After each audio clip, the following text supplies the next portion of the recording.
আপনাকে যখন কেউ বলবে যে আপনি একজন অবৈধ পথে ইনকামকারী লোক, আপনার সন্তান যখন আপনাকে বলবে যে আমার বাবা চোর, আমার বাবা অসৎ মানুষ, তখন আপনার কেমন লাগবে? আম আমরা যে সোনার বাংলাদেশ গড়েছি এখানে বিভিন্ন শ্রেণীর মানুষ রয়েছে। যারা চাকুরি করে তাদের আবার বিভিন্ন শ্রেণী রয়েছে।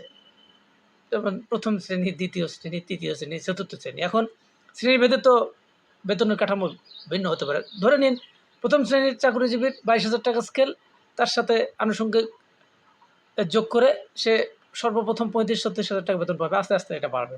এখন দেখা যায় যে ১-১.৫ বছরের মাথায় সে আ বিল্ডিং করে ফেলছে ৳১.৫ কোটি দিয়ে। বা ৪র্থ শ্রেণীর একজন কর্মচারীও ৳৫,০০,০০,০০০ দিয়ে বিল্ডিং করে ফেলছে। তাহলে টাকাটা কোথা থেকে আসলো?